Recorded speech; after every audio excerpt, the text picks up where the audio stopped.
आज हम लोग पढ़ने जा रहे हैं क्लास 10th का ट्रिगोनोमेट्री। आज डेट 16/4/2020, जिसमें हम लोग फर्स्ट डे 10th का ट्रिगोनोमेट्री पढ़ने जा रहे हैं। ट्रिगोनोमेट्री मतलब होता है त्रिकोणमिति। ट्री मतलब तीन, गोनो मतलब कोण और मेट्री मतलब मेजरमेंट, अर्थात तीन कोणों का जो मेजरमेंट होता है उसे ही हम लोग त्रिकोणमिति कहते हैं। मेनली यह राइट ट्रायंगल में अप्लाई होता है। ये राइट ट्रायंगल है और इस राइट ट्रायंगल में एंगल बी पर जो है वो 90 डिग्री का एंगल है और angle A and angle C acute angle है। और हम लोग पहले जो पढ़ते थे उसमें यह जानते थे कि किसी भी राइट ट्रायंगल का जो राइट एंगल के अपोजिट साइड होते हैं वह हाइपोटेनस होता है और ये परपेंडिकुलर होता है और ये बेस होता है। बट हम लोग अब इसमें ये जानना चाहेंगे कि किसी भी ट्रिगोनोमेट्री में थीटा का जो ट्रिगोनोमेट्री में राइट ट्रायंगल के थीटा का जो अपोजिट साइड होता है वो परपेंडिकुलर होता है और थीटा का जो एडजेसेंट साइड होता है वो बेस होता है और राइट एंगल का जो अपोजिट साइड होता है वह हाइपोटेनस होता है। अगर हम लोग एक और भी फिगर बना लूं, triangle P Q R, right angle at angle Q, अगर एंगल क्यू पर 90 डिग्री का एंगल ड्रॉ किया जाए तो एंगल पी और एंगल आर ये दोनों एक्यूट एंगल होगा और अगर इसको थीटा लिया जाएगा तो इसमें परपेंडिकुलर ये होगा, बेस ये होगा और हाइपोटेनस ये होगा। क्यों? तो हाइपोटेनस होता है राइट एंगल का जो अपोजिट साइड होता है वो हाइपोटेनस होता है। थीटा इस पॉइंट पर है तो थीटा का जो अपोजिट साइड है वो परपेंडिकुलर होगा और थीटा का जो एडजेसेंट साइड है वह बेस होगा। तो इस तरह हम लोग देख रहे हैं कि थीटा का अपोजिट साइड परपेंडिकुलर, थीटा का एडजेसेंट साइड बेस और राइट एंगल का जो अपोजिट साइड होता है वह हाइपोटेनस होता है। फिर इस फिगर में हम लोग यही देखे हैं कि थीटा का जो अपोजिट साइड है वो परपेंडिकुलर, थीटा का जो एडजेसेंट साइड है वह बेस और राइट एंगल का जो अपोजिट साइड है वो हाइपोटेनस होता है। अब आइए इधर हम लोग देखते हैं ट्रिगोनोमेट्री में 6 रेशियो होता है। ट्रिगोनोमेट्री में 6 रेशियो होता है।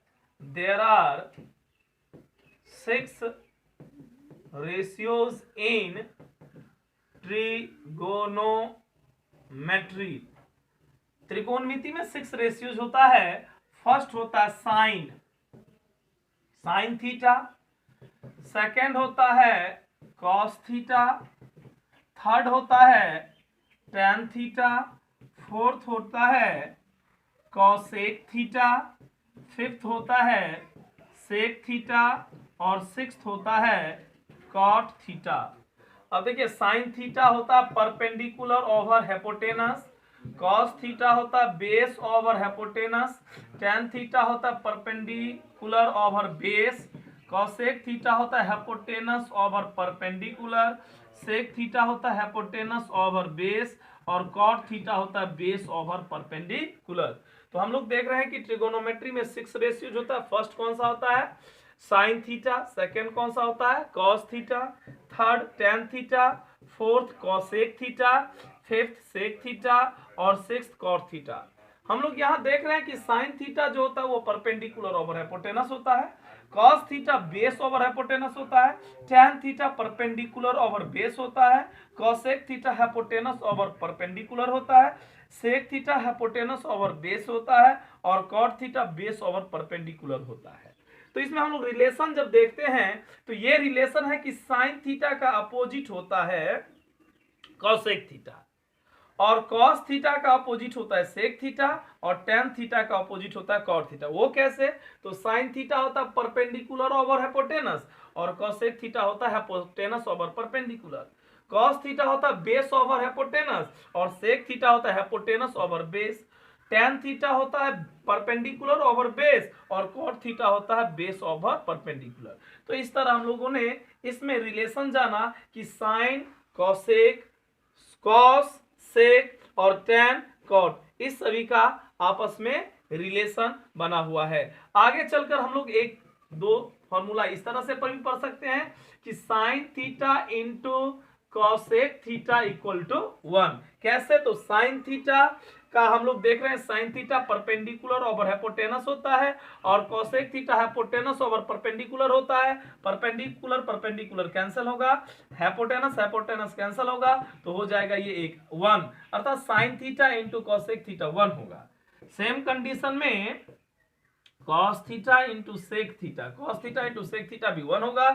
cos theta equal to base over hypotenuse into sec theta equal to hypotenuse over base, base base be cancel, hypotenuse hypotenuse also be cancelled, then 1 cos theta into sec theta equal to 1. Next, tan theta into cot theta equal to 1. Tan theta equal to perpendicular over base and cot theta equal to base over perpendicular. Perpendicular perpendicular cancel होगा और base base भी cancel होगा, तो इस तरह इसका value आ गया 1।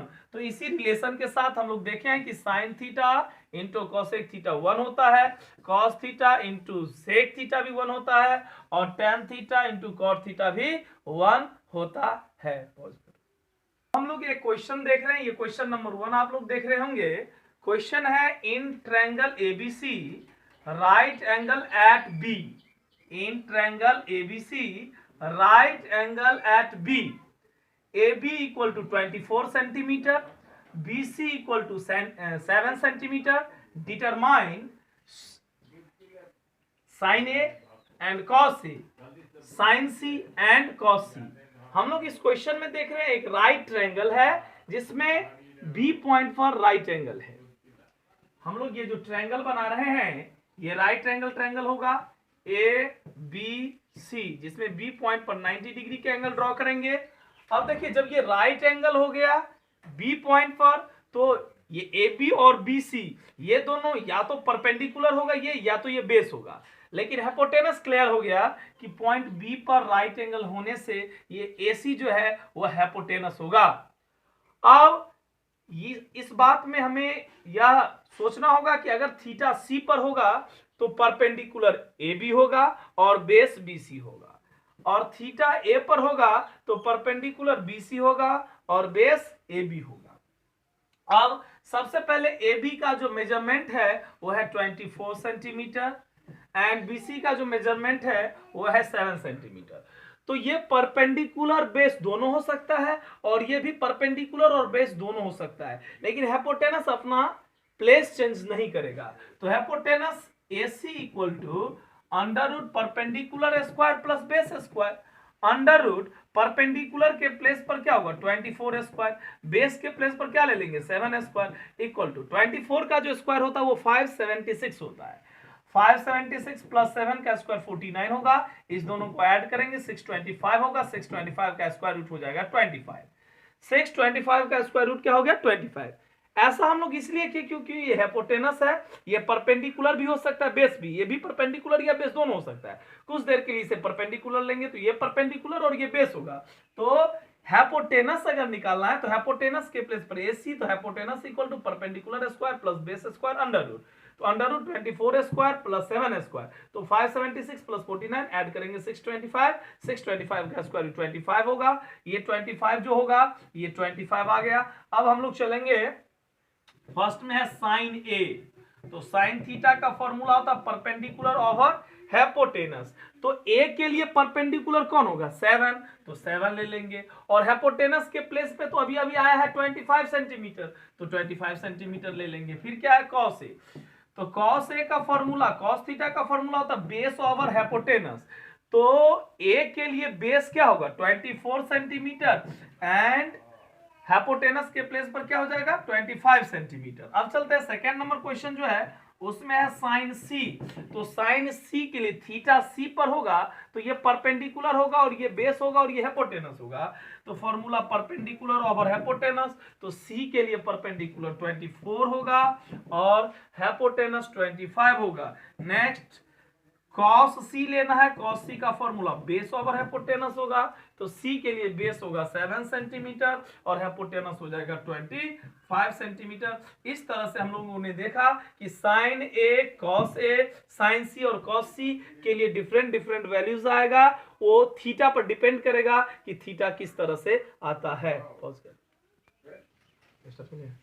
अब हम लोग इससे आगे कुछ अगले क्लास में पढ़ेंगे। आप लोग एक्सरसाइज 8.1 घर पे बनाएंगे और जो भी प्रॉब्लम होगा वो हमें मैसेज करेंगे, जिससे भी जो भी प्रॉब्लम होगा आपको वो अगले वीडियो में सॉर्ट आउट करके हम आपको नेक्स्ट वीडियो देंगे। इसलिए आप लोग क्लास 10th के सभी बच्चों से मेरा यह आग्रह है कि आप लोग एक्सरसाइज 8.1 बनाएंगे, या आपका होमवर्क हुआ। नेक्स्ट वीडियो आगे हम लोग बनाएंगे।